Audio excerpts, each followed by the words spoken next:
আমাদের রামচন্দ্রপুরে, রামকৃষ্ণপুরে সবচেয়ে বড় ব্যবসায়ী হিন্দুরা এবং সবচেয়ে বড় ক্রেতা হইল মুসলমানরা। আমি তো দেখেছি হিন্দুরা আমার এই সোনার বাংলাদেশে যে ভালো আছে, ইন্ডিয়া তো এত ভালো নেই। জি। আমার হিন্দু এলাকায় আমি কখনো হিন্দু মুসলমানের মাঝে কোনো দাঙ্গা আমি দেখিনি। আসসালামু আলাইকুম ওয়া রাহমাতুল্লাহ। নাহমাদুহু ওয়া নুসাল্লি আলা রাসূলিহিল কারীম, আম্মা বাদ। সুপ্রিয় দর্শক শ্রোতা, দেশ ও প্রবাসে, কাছে ও দূরে যে যেখান থেকেই আমাদেরকে দেখছেন ও শুনছেন, সকলকে আন্তরিক মোবারকবাদ জানাচ্ছি। আমি ইউসুফ মাহমুদী এবং আপনাদের প্রত্যেককেই আমন্ত্রণ জানাচ্ছি আমাদের আজকের এই বিশেষ লাইভ অনুষ্ঠানে। বন্ধুরা, আজ মূলত আমরা আলোচনা শুনব যে ইসকনকে নিয়ে বাংলাদেশের আলেম ওলামাদের করণীয় কি, এই বিষয়ে মূলত আলোচনার জন্য আখলাক টিভির স্টুডিওতে ভার্চুয়ালি যুক্ত আছেন মোহতারাম ডক্টর মাওলানা আব্দুল মতিন কাসিমি হাফিজাহুল্লাহ, যিনি একই সাথে মুহাদ্দিস এবং ডক্টর ও চেয়ারম্যান দাওয়া সেন্টার। আমরা হজরতের সাথে একটু সালাম বিনিময় করে আসি। আসসালামু আলাইকুম মোহতারাম, কেমন আছেন? ওয়ালাইকুম আসসালাম ওয়া রাহমাতুল্লাহি ওয়া বারাকাতুহু। আলহামদুলিল্লাহ, আপনারা কেমন আছেন? আলহামদুলিল্লাহ, আমি এবং আমরা সবাই ভালো আছি। আজকে আমরা যাকে পেয়েছি তিনি অনেক হাই প্রোফাইল একজন মানুষ। আমরা তার সামনে খুব একটা প্রশংসা করব না, ডিসক্রিপশনে দেওয়া আছে, সেখান থেকে আপনারা দেখে নেবেন। যিনি সবচেয়ে বড় পরিচয় হলো ফাজিলে দারুল উলুম দেওবন্দ, অর্থাৎ মাওলানা আব্দুল মতিন কাসিমির সাথে সাথে তিনি ডক্টরও। অতএব দেশ সম্পর্কে, জাতি সম্পর্কে, বিশেষ করে মাদারিসে কওমিয়া হইতে শুরু করে আমাদের শিক্ষা ব্যবস্থা সম্পর্কে হযরতের যথেষ্ট ধারণা রয়েছে আলহামদুলিল্লাহ। আমরা এই জ্ঞান থেকে, এই মহামনীষী থেকে আমরা যথেষ্ট গুরুত্বপূর্ণ আলোচনা পাবো ইনশাআল্লাহ। এবং আজকের যে বিষয়টা, এই বিষয়টাও অত্যন্ত গুরুত্বপূর্ণ, যদিও সেনসিটিভ তথাপি অত্যন্ত গুরুত্বপূর্ণ, যে ইসকনকে নিয়ে আলেম ওলামাদের করণীয় কি। করণীয়র মধ্যে ভাবনা চলে আসবে, কাজ চলে আসবে, আমাদের কর্মপন্থা চলে আসবে, আমাদের চিন্তা চেতনা চলে আসবে। হযরত অনেক গুরুত্বপূর্ণ কথা বলবেন। আমরা সকল ভাইকে বলবো আপনারা দয়া করে সবাই শেয়ার করে দিবেন, যাতে করে এই তথ্য সবার কাছে দাঁড়ে দাঁড়ে বারে বারে পৌঁছে যায়। আমরা ভূমিকায় আর সময় নিচ্ছি না, আমরা হযরতের কাছেই যাব। প্রথমেই হযরত, আপনাকে আমরা শিরোনাম সম্পর্কে, অর্থাৎ ইসকনের ব্যাপারে, ইসকন বিষয়ে আলেম ওলামাদের ধারণা, করণীয় কি, এই ক্ষেত্রে আপনি আপনার অভিব্যক্তিটা, আপনার মতামতটা তুলে ধরবেন। জি মোহতারাম। আউযু বিল্লাহি মিনাশ শাইতানির রাজিম। বিসমিল্লাহির রহমানির রহিম। আলহামদুলিল্লাহি রাব্বিল আলামিন। সম্মানিত উপস্থাপক এবং আমার বক্তব্য যারা শুনছেন, আপনাদের সবাইকে এই সন্ধ্যা সময় ধন্যবাদ জানিয়ে আমি আমার আলোচ্য বিষয়ের দিকে যাচ্ছি। আজকের আলোচ্য বিষয় হলো ইসকন নিয়ে বাংলাদেশের ওলামায়ে কেরাম, আইম্মায়ে মাসাজিদের করণীয় কি। সর্বপ্রথম আমাদের জানা দরকার যে ইসকন বলতে কি বোঝায়। আপনারা জানেন যে ইসকন প্রতিষ্ঠা হয়েছে 1966 সালে। শ্রীকৃষ্ণর বাণী এবং তার জীবন আদর্শ নিয়ে একজন ঠাকুর, যিনি বাংলা ভাষাভাষী ছিলেন, আধ্যাত্মিক নেতা স্বামী প্রভুপাদ, তিনি 1966 সালে যুক্তরাষ্ট্রে international society for Krishna consciousness অর্থাৎ বা ইসকন অথবা হরে কৃষ্ণ মুভমেন্ট নামে একটা অরাজনৈতিক সংগঠন করেন। এই অরাজনৈতিক সংগঠনের মাঝে ওনার কি কি লক্ষ্য ছিল এটা আমাদের জানা দরকার। প্রথমে এটাকে উনি অরাজনৈতিক সংগঠন হিসাবে ঘোষণা করেছেন। তো ওনার 1 নাম্বার লক্ষ্য ছিল অরাজনৈতিক এবং আধ্যাত্মিক এবং হিন্দুদেরকে একত্রিত করা। পৃথিবীর বিভিন্ন জায়গায় হিন্দু জাতির যে মন্দির আছে, এই মন্দিরকে রক্ষণাবেক্ষণ করা এবং হিন্দু জাতিকে, অনাগ্রসর হিন্দু জাতিকে জাগ্রত করা।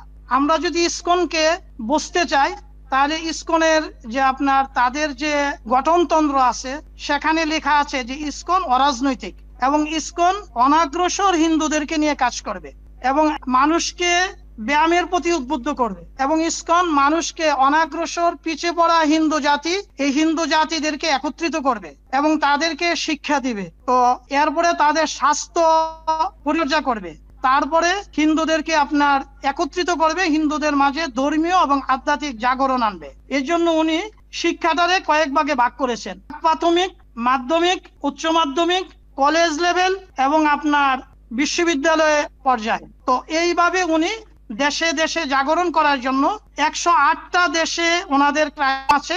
এখন আপনার ইসকনের তাদের প্রায় 50,000-এর মতো মন্দির আছে, 54টা স্কুল ওনারা বিভিন্ন দেশে পরিচালনা করেন এবং 90টা জায়গায় ওনারা ভোজন করান এবং ওনাদের অনেকগুলি আশ্রম আছে, সেই আশ্রমের মাঝে ওনারা সেবা দিয়ে থাকেন। তো আর আমাদের দেশে এই জন্য ইসকনের কিছু কর্মসূচি আছে, তাদের প্রকল্প আছে।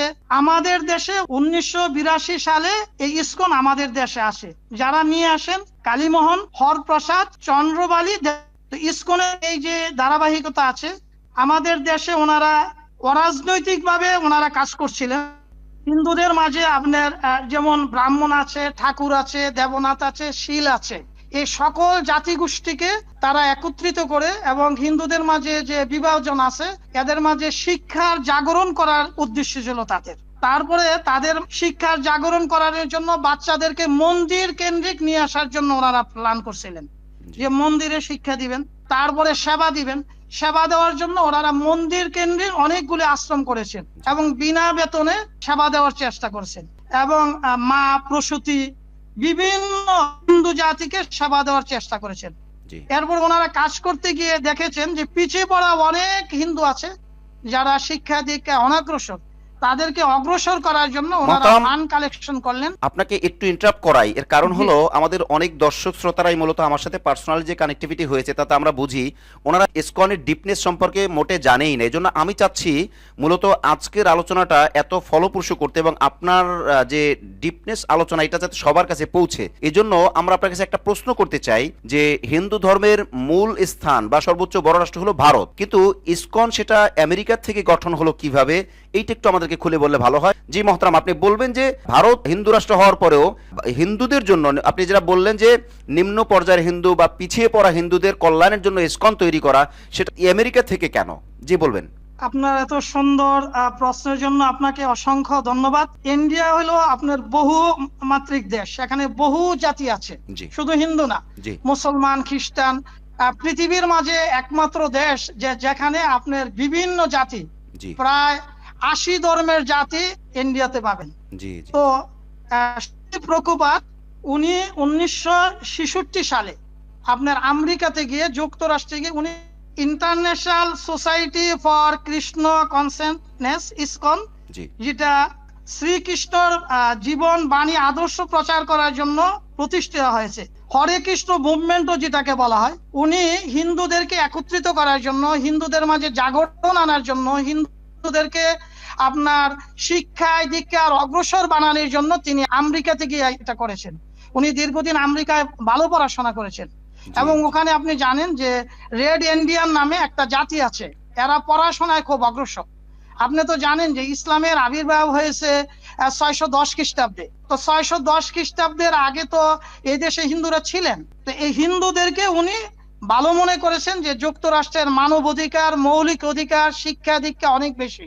সেই জায়গায় উনি গিয়ে ওখানে ফান্ড কালেকশন করে সারা পৃথিবীর হিন্দু অধ্যুষিত যে এলাকাগুলো আছে, যে দেশ আছে, ওই দেশে মন্দির নির্মাণ করার জন্য, তাদের রক্ষণাবেক্ষণ করার জন্য, নাচ গান শিখানোর জন্য উনি উপযুক্ত মনে করেছেন বলে আমেরিকাতে করেছেন। ওই সময় ভারতে ওনার জন্য এটা সম্ভব ছিল না। জি মহতারাম, আমি যেটা বলতেছিলাম, হিন্দুদের মাঝে বিভিন্ন জাত আছে, ঠাকুর আছে, দেবনাথ আছে, শীল আছে। ভারতে কিন্তু আপনার হিন্দুদের মধ্যে অনেক জাত। আমি 1990 সালে পড়াশোনা করার কারণে আমি দেখেছি।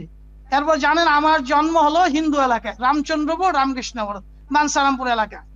আমাদের ব্রাহ্মণবাড়িয়াতে হিন্দু অনেক বেশি, হিন্দু এলাকা। যেমন আমার স্কুলের নাম ছিল রামচন্দ্রপুর রামকান্ত। এরপর আমার এখানে একটা শ্রীগাইল কলেজ আছে। আমাদের বাজার ছিল রামকৃষ্ণপুর। এরপর দেখেন কর্মজীবনে এসে গিয়েছে নরসিংদী, এটাও হিন্দু এলাকা।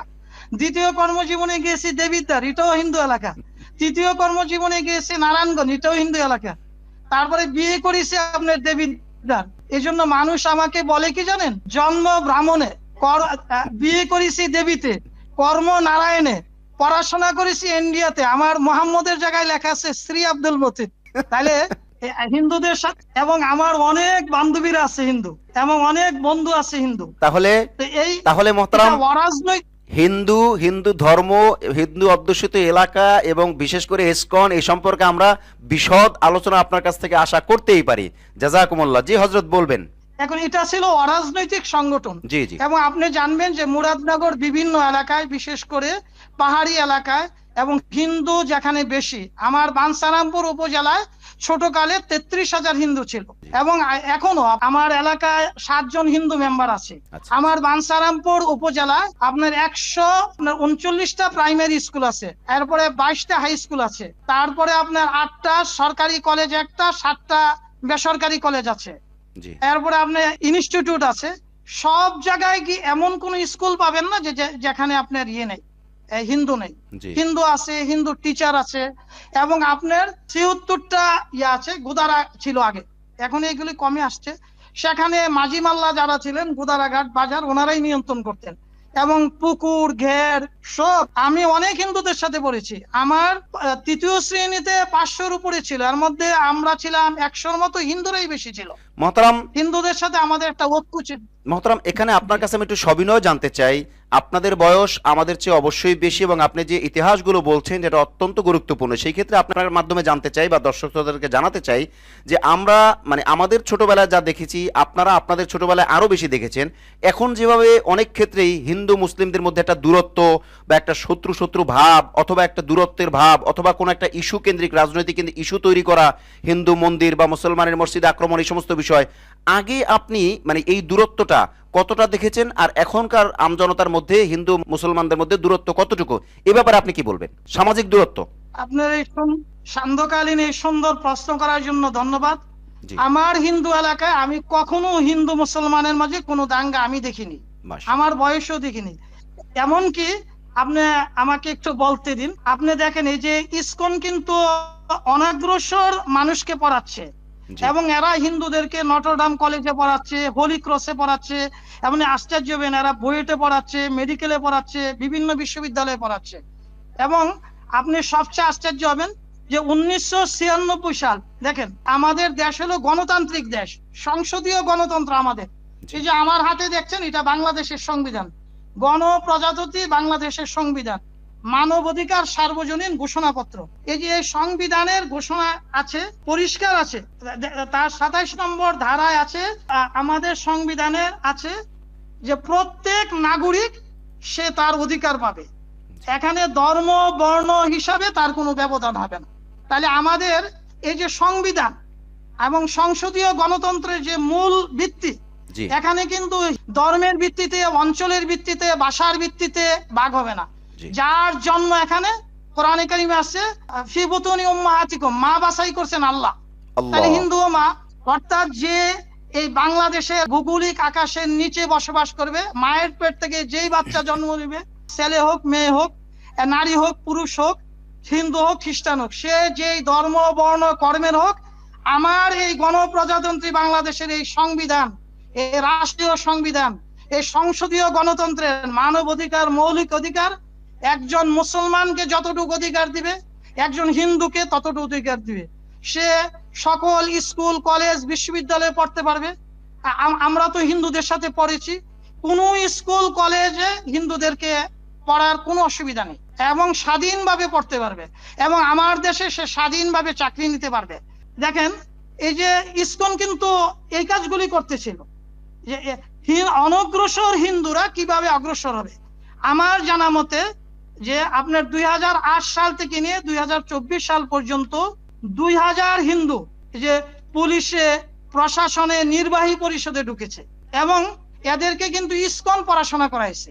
এবং আমার এলাকায়, আপনি হিন্দু অধ্যুষিত এলাকা, ইউএসএ, কানাডা, অস্ট্রেলিয়ায় অনেক গরিব ছাত্রছাত্রী ইসকন বৃত্তি দিয়ে তাদেরকে পাঠাইছে। এদেরকে দেখেছি আমি অরাজনৈতিক, এবং এদের আশ্রমে মুসলমানরা পর্যন্ত যেত, এবং মুসলমানদের জন্য আলাদা খাবারের ব্যবস্থা হতো। কিন্তু এই ইসকনকে কখনো আমি রাজনৈতিক দেখি নাই। 1991 সালের সংসদীয় নির্বাচনে, 1996 সালের সংসদীয় নির্বাচনে, 1901 সালের আমাদের সংসদীয় নির্বাচনে অনেক মুসলিম এলাকায় হিন্দু বিপুল ভোটে বাস করেছে।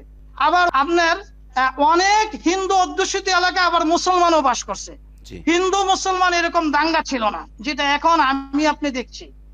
2008 সালে, 2014 সাল, 2018 এবং 2020 সালে কোন এক সরকারের ইন্ধনের কারণে ওনারা এই কাজগুলি করছেন।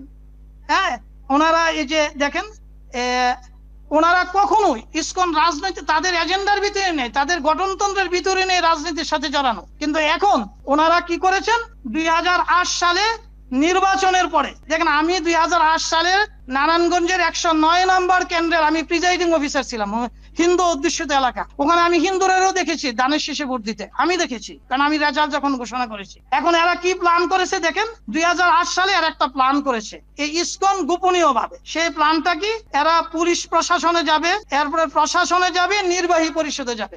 এরপরে এদের আরেকটা গোপনীয় প্ল্যান হলো যে এরা আপনার হিন্দু কল্যাণকর রাষ্ট্র করবে। এটা কিন্তু ইসকনের না, এটা স্থানীয় আমাদের, এবং একসাথে বোঝানো করেছি আমাদের রামচন্দ্রপুরে, রামকৃষ্ণপুরে সবচেয়ে বড় ব্যবসায়ী হিন্দুরা এবং সবচেয়ে বড় ক্রেতা হইলো মুসলমানরা। এই ধরনের ঝগড়া ছিল না। এখন যেটা হচ্ছে, এটা রাজনৈতিক কোন বিদেশি ইন্ধনে এটা হচ্ছে। এবং আপনার 1000 বছরের ইতিহাসে হিন্দুদের সাথে আমরা মিলেমিশে চলছি। আপনার স্কুল কমিটিতে হিন্দুরা ছিল, স্থানীয় মেম্বার ছিল, কাউন্সিলর ছিল, ক্লাবে ছিল, লাইব্রেরি ছিল, মন্দির বিরোধ হাই স্কুলে ছিল, কলেজে ছিল, সাম্য ছিল, ঐক্য ছিল, নাগরিক কমিটিতে ছিল। এবং আপনি শুনলে আশ্চর্য হইবেন যে মুসলমানের সাথে মিলন মেলা ছিল।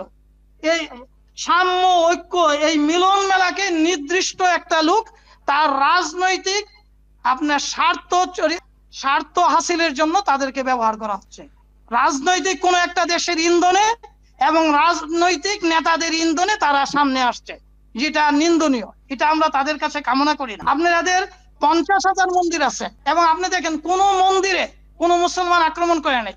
আমি 2008 সালে নারায়ণগঞ্জে পূজা মণ্ডপে ডিউটি করেছি এবং প্রশাসনের সাথে আমরা বলছি, আমি দেখি নাই। এবং আপনার নারায়ণগঞ্জের বিভিন্ন জায়গায় মসজিদের ওয়াল এবং মন্দির পাশাপাশি, তাদের মধ্যে কি যে মিল। আমি হিন্দু, বৌদ্ধ, খ্রিস্টান এই কমিটিতেও ছিলাম একজন ইমাম হিসাবে, ইসলামী ফাউন্ডেশনের একজন ইমাম হিসাবে, ডিএসএ ফাউন্ডেশনের ইমাম হিসাবে আমি ওদের সাথে কাজ করেছি।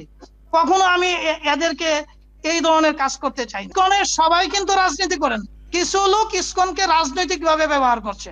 যিনি সাধু তিনি কিন্তু মানুষকে হত্যা করবেন না, এদের ধর্মেই হত্যা নাই এবং এদের ধর্মে কর্মেই কিন্তু হত্যা নাই। আপনি যা বললেন তাতে আমরা অভিভূত। আমরা আপনার জন্য দোয়া করি, আল্লাহ রাব্বুল আলামিন আপনার ইলমে হেলেমে হায়াতে বারাকাত দান করুন। কিন্তু একটা ব্যাপার আমি জরুরি মনে করতেছি, সেটা হলো এতক্ষণের আলোচনায় এই 22 মিনিট আমাদের লাইভ চলছে, এর মধ্যে 2 মিনিট যদি আমার ভূমিকা বাদ দেই তাহলে প্রায় 20 মিনিট যাবত আপনার আলোচনা আমরা শুনছি। তাতে আমরা যেটা বুঝলাম যে যেই লোক, অর্থাৎ যেই ভদ্রলোক আমেরিকা থেকে ইসকন গঠন করেছেন তার অরিজিন ইন্ডিয়ান, উনি ওখান থেকে যে ইসকন গঠন করলেন ওনার মূল উদ্দেশ্য হলো ধর্মীয় সংগঠন এবং ধর্মভিত্তিক সংগঠন এবং পিছিয়ে পড়া হিন্দুদেরকে উনি ভালো একটা অবস্থানে নিয়ে যাবেন এবং এটা মন্দির কেন্দ্রিক এবং খাবার দাবার আয়োজন, মানুষের সেবার কাজে ব্যস্ত।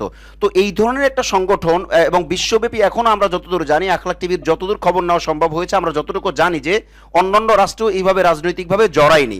কিন্তু বাংলাদেশে এই ইসকন একটা ধর্মীয় সংগঠন হয়েও পিছিয়ে পড়া হিন্দুদেরকে পুনর্বাসন বা ভালো অবস্থায় নেওয়ার জন্য, কাজ করার জন্য, বা ধর্মীয় সংগঠন মন্দির কেন্দ্রিক হওয়ার পরেও বাংলাদেশের রাজনীতির সাথে এত জড়িয়ে যাওয়ার স্পেসিফিকলি আলাদা কোনো কারণ আপনার নজরে পড়ে কিনা?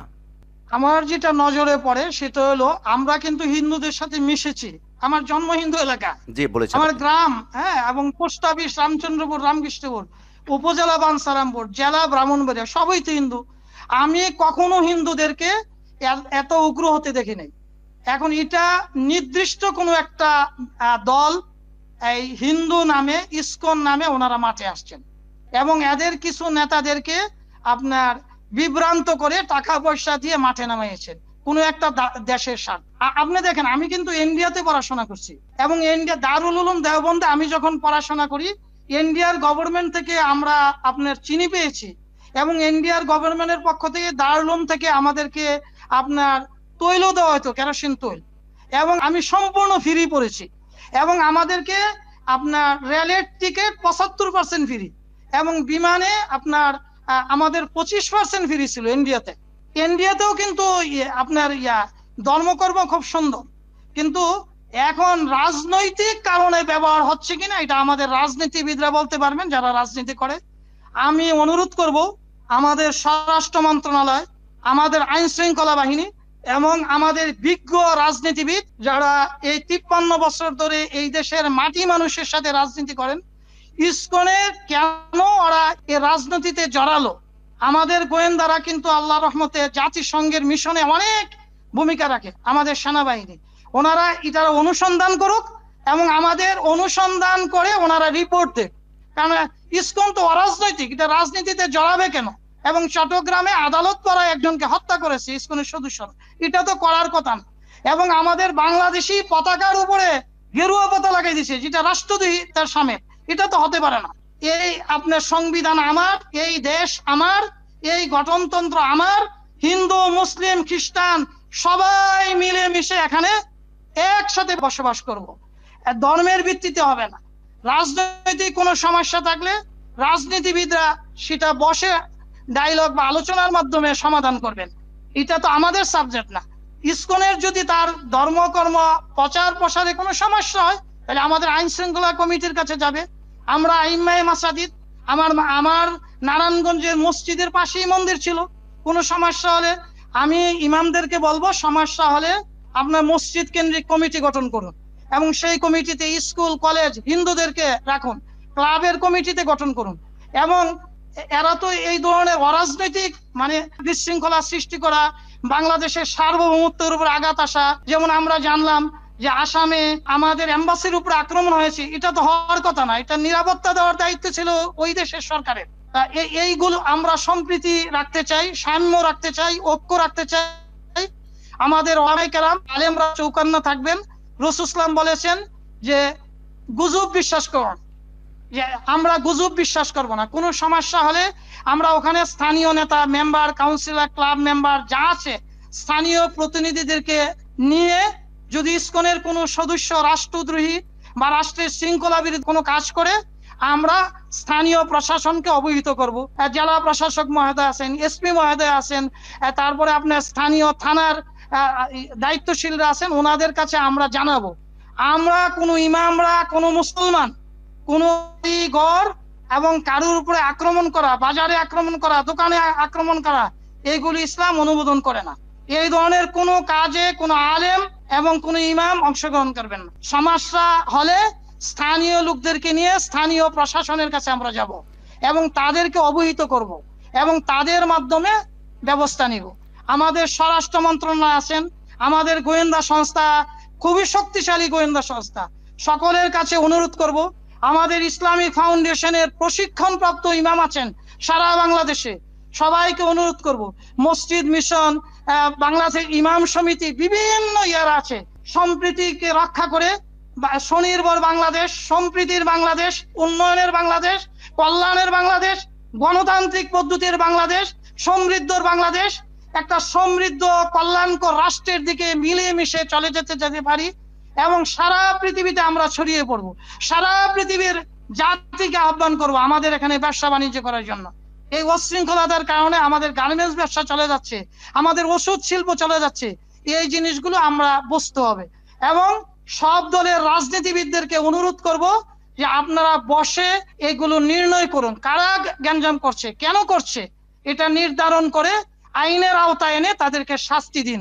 আল্লাহ তাআলা আমাদের সবাইকে এই সমৃদ্ধের বাংলাদেশে, এই গণতান্ত্রিক বাংলাদেশে, স্বাধীন বাংলাদেশে বুক ফুলে চলার তৌফিক দান করুন। মাশাআল্লাহ, মাশাআল্লাহ, জাযাকুমুল্লাহ। মুহতারাম, আল্লাহ পাকের কাছে আপনার জন্য দোয়া করি, আল্লাহ রাব্বুল আলামিন আপনার ইলমে হায়াতে বারাকা দান করুন। আপনি যেভাবে বলেছিলেন যে হিন্দু অধ্যুষিত এলাকায় আপনার জন্ম, হিন্দু অধ্যুষিত এলাকায় বেশি পড়াশোনা করেছেন, আবার ভারতে গিয়েও পড়াশোনা করেছেন, যে কারণে হিন্দুদের সাথে এবং বিশেষ করে নারায়ণগঞ্জ আপনার কর্মস্থল, সেখানেও আপনি হিন্দুদের সাথেই মিশেছেন। সেই হিসেবে আপনি যেটা বললেন যে এই যে ইসকনের কার্যক্রম এ সম্পর্কে আপনি যেটা বললেন এবং বর্তমান কার্যক্রম যা তুলে ধরলেন, সেক্ষেত্রে আপনার কাছে আমি সবিনয় জানতে চাইবো, হিন্দু কালচার সম্পর্কে আপনার ভালোই জানা, তো যে সকল হিন্দুরা ধর্মকর্মে বিশ্বাসী, যে সকল হিন্দুরা ভদ্র মার্জিত, যে সকল হিন্দুরা দাঙ্গা চায় না, কোন রকম গন্ডগোল সমর্থন করে না, এনাদের মধ্যে ইসকনের বর্তমান কার্যক্রম নিয়ে কোনো ক্ষোভ বা আপনার কোন রকমের কোনো দ্বিধাদ্বন্দ্ব দেখা যাবে কিনা, আপনি কি মনে করেন? অবশ্যই, যে সমস্ত হিন্দুরা সম্প্রীতি বিশ্বাস করে, আমাদের দেশের স্বাধীনতা বিশ্বাস করে, কারণ আপনি দেখেন হিন্দুরা তো এই দেশে আরামই আছে, বিসিএস দিতে পারছে। আপনি জানেন যে আমাদের উপজেলা যিনি দায়িত্বে ছিলেন হিন্দু ছিলেন, এবং আমার জানা মতে বিভিন্ন জায়গায় ভালো পজিশনে হিন্দু আছেন। এমনকি আপনারা জানেন যে আলিয়া মাদ্রাসার যে আপনার প্রধান হিন্দু ছিলেন, এখানে তো হিন্দুদের কোনো ঝামেলা নাই। এখন আমাদের হাজার বছর ইতিহাসে মিলেমিশের এই সম্প্রীতির ইতিহাসে হিন্দু ভাইদেরও উচিত যে তাদের শৃঙ্খলা সৃষ্টি করছে, কেন করছে, ওই হিন্দুদেরকে থামানোর দায়িত্ব তাদের। কারণ আপনি দেখেন বড় বড় দল সবই তো হিন্দুরা আছেন, বড় বড় কমিটি তো আমরা দেখি। আজকে দেখলাম যে হিন্দুরা প্রতিবাদ করছেন, ঢাকা বিশ্ববিদ্যালয়ের হিন্দু হল থেকে মিছিল হয়েছে। হিন্দু মুসলমান বড় পরিচয় না, আমরা এই দেশে থাকতে হবে মিলেমিশে। যদি ইসকন কোনো ঝামেলা করে হিন্দুদের ভিতরে, তাহলে একে থামানোর দায়িত্ব হিন্দুদের। ভাই তুই এগুলি করিস না, কারণ ইসকন হলো অরাজনৈতিক। হ্যাঁ, ইসকন যদি রাজনীতি করতে চায় আমাদের নির্বাচন কমিশন থেকে নিবন্ধন নিবে, মার্কা নিবে, রাজনীতি করবে। কিন্তু চোরাগোপ্তা কেন? ওনারা রাজনীতি করলে নির্বাচন কমিশন সচিবালয় আছে, ওখানে লিস্টেড হবে, এরপরে মাঠে ময়দানে গিয়ে ওনারা রাজনীতি করবে। ধন্যবাদ মহতারাম। মাশাআল্লাহ মাশাআল্লাহ, আপনি চমৎকার বলেছেন মহতারাম। আমরা অনেক সময় ধরে আপনার আলোচনা শুনলাম। আমরা ইসকনের কয়েকটা ব্যাপার একটু প্রশ্ন করে আপনার কাছ থেকে জানতে চাই যে আসলে ইসকনের যে কার্যক্রম আপনি যেভাবে তুলে ধরলেন, ওনাদের কার্যক্রম সম্পর্কে আপনার মানে আমরা আলাদা করে জানতে চাই যে রাজনৈতিকভাবে যেহেতু ওনারা কার্যক্রম করছে, আপনি যেটা বললেন যে ওনাদের গঠনতন্ত্রে এটা নাই, তো গঠনতন্ত্রে যদি এটা না থাকে আর বাংলাদেশ রাজনৈতিক কার্যক্রম শুরু করে বা যেটা করেছে যতটুকু সমর্থন করেছে, তো এটার দ্বারা মানে আমাদের দেশের সংবিধান লঙ্ঘন হয় কিনা, অথবা আমাদের দেশের রাষ্ট্রীয় কাঠামোর সাথে ওনাদের এই ইসকন সংগঠনের কোনো বিরোধ সাংগঠনিকভাবে হয় কিনা, এটা দেখার দায়িত্ব হলো আমাদের সুপ্রিম কোর্ট আছে, হাইকোর্ট আছে, এবং আমাদের বিজ্ঞ আইনজীবী আছে, এবং আমাদের প্রতি নির্বাচন কমিশন থেকে নিবন্ধিত দলের আইনজীবীরা আছেন, ওনারা দেখবেন। আমি তো একজন ইমাম সাহেব মানুষ, ওখানে যদি সংবিধান লঙ্ঘন হয় এবং আপনার আইন বিরোধী কাজ হয়, ওনারা নির্ণয় করে ওই কুচক্রী মহলকে বাংলাদেশি আইনের আওতায় এনে বিচার করবেন। এটা অবশ্যই করতে হবে দেশের স্বার্থে, মাশাআল্লাহ, এবং আমাদের ঐক্য ধরে রাখতে হবে। মাশাআল্লাহ। তাহলে আপনি যেটা বলছেন বা আমরা যেটা বুঝতে পারতেছি যে আমাদের যে হিন্দু মুসলিম একটা সম্প্রীতি, আমরা বাংলাদেশে মুসলিম সংখ্যাগরিষ্ঠ বলেও আমরা কখনো হিন্দুদের প্রতি অসহিষ্ণু আচরণ করি না বা হিন্দুদের অধিকার আমরা আঘাত দেই না, বরং ক্ষেত্রবিশেষ মাপতে গেলে হিন্দুরা এখানে মুসলমানদের চাইতে বেশি বেশি অধিকার নিয়ে বেঁচে আছেন। আপনি এই ব্যাপারে কি বলবেন? দেখেন মহতারা, আপনার এই মতের সাথে আমি একমত। আমি গণপ্রজাতন্ত্রী বাংলাদেশের এই সংবিধান বিশ্বাস করি। এই সংবিধান বাংলাদেশের নাগরিক হিসাবে হিন্দুদেরকে আলাদা করে নাই। এই সংবিধান বলছে হিন্দু মুসলিম নাগরিক হিসাবে এক। আমি একজন মুসলিম হিসাবে যে সুযোগ পাবো, একজন হিন্দু ভাই সেই সুযোগ পাবেন। উনি পড়ার সুযোগ পাবেন, উনি ঢাকা ইউনিভার্সিটিতে পড়তে পারবেন, মেডিকেলে পড়তে পারবেন।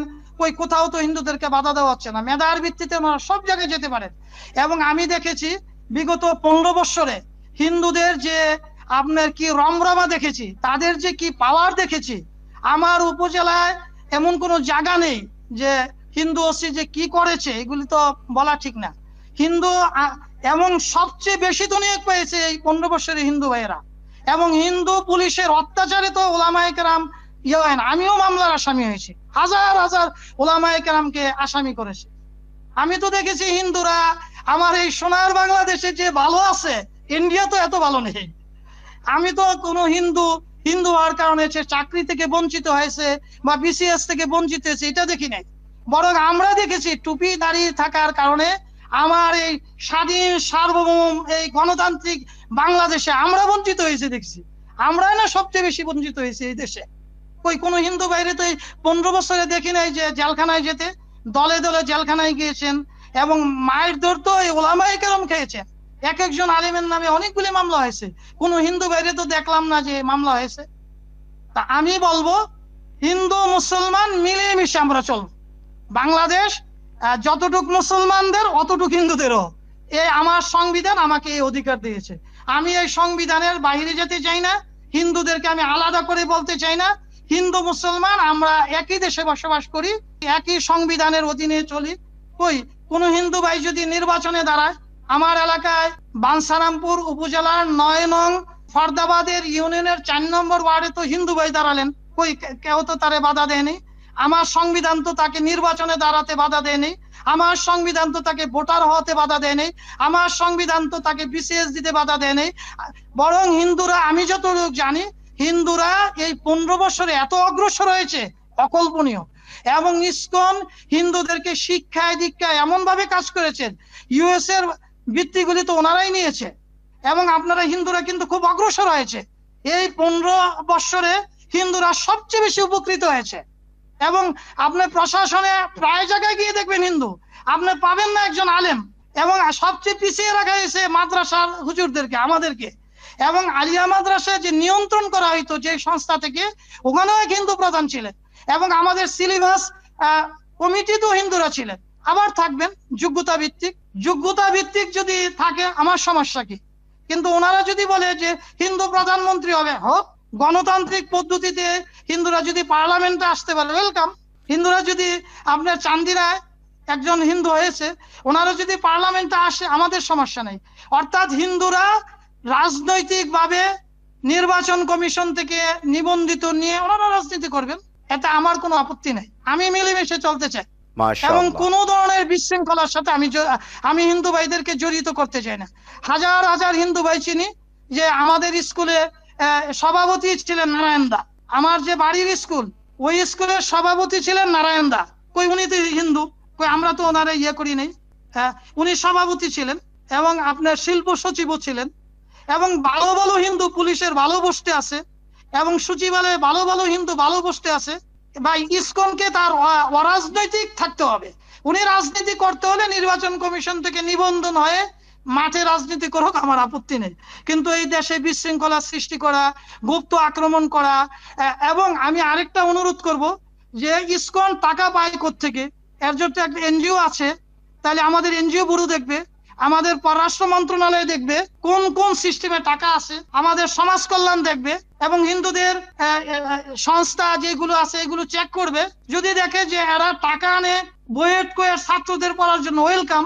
আমি তো জানি যে ইসকন প্রান্তিক জনগোষ্ঠী মুসলিমদের জনগোষ্ঠীর মাঝেও কাজ করে এবং হিন্দুদের আপনার ইসকনের প্রায় 70টার উপরে শাখা উপশাখা বাংলাদেশে আছে।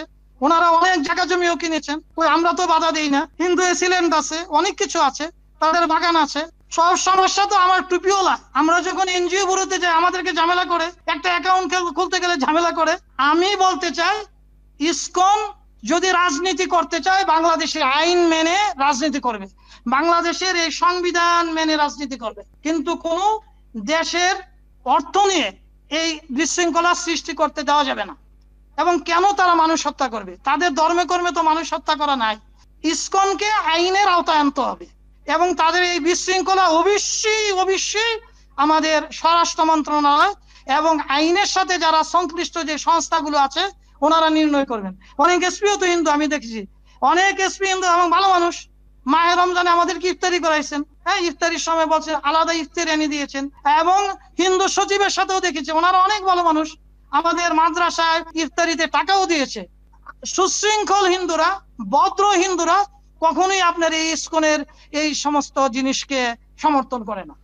ইসকন হোক বা যেই নামেই হোক, বাংলাদেশে যারাই বিশৃঙ্খলা সৃষ্টি করবে আমরা আইন শৃঙ্খলা রক্ষাকারী বাহিনীকে অনুরোধ করব তাদেরকে আইনের আওতায় এনে, এবং আমাদের নির্বাহী পরিষদকে অনুরোধ করব এদেরকে সুশৃঙ্খল ভাবে বিচারের আওতায় আনার জন্য। আল্লাহ পাক আমাদের সবাইকে তৌফিক দান করুন। মাশাআল্লাহ, মাশাআল্লাহ, জাযাকুমুল্লাহ। মুহতারাম, আপনার মাধ্যমে আমরা ইসকন সম্পর্কে, আমাদের দেশের ইতিহাস ঐতিহ্য সম্পর্কে এবং হিন্দু মুসলিম সম্প্রীতি সম্পর্কে যথেষ্ট জানলাম। মুহতারাম, আমরা অনুষ্ঠানের শেষ পর্যায়ে চলে এসেছি। আমরা শেষ একটা আরজি আপনার কাছে করব যে বাংলাদেশের হিন্দু মুসলমানের আগের সমাজের মতো, অর্থাৎ আপনার বয়স থেকে যা দেখে এসেছেন, আমরা এখন যা দেখছি, অর্থাৎ আগে যে সম্প্রীতি ছিল ওই সম্প্রীতি কায়েমে হিন্দু মুসলমানদের করণীয় কি, শেষ নাসিহা আমাদের করবেন। এর আগে আপনার যদি কোনো বক্তব্য থাকে সেটাও আপনি দিবেন। আমরা আর কোনো প্রশ্ন করব না, আমরা আপনাকে আর বিব্রত করতে চাই না। আপনার মতো মনীষীকে পাওয়া এটা আমাদের আখলাক টিভি পরিবারের জন্য, আমাদের দর্শক শ্রোতাদের জন্য সৌভাগ্যের ব্যাপার। আমরা আপনার কাছে এটাই শেষ দাবি করব, হিন্দু মুসলিম সম্প্রীতির জন্য বক্তব্য। আর এর আগে যদি আপনার কোনো কথা থাকে আপনি বলে নেবেন। জি মুহতারাম, বলবেন। ধন্যবাদ আপনাকে সুন্দর কথা বলার জন্য। মন্দির ভিত্তিক কমিটি হবে, ওই কমিটিতে আমাদের মুসলমানরাও থাকবে।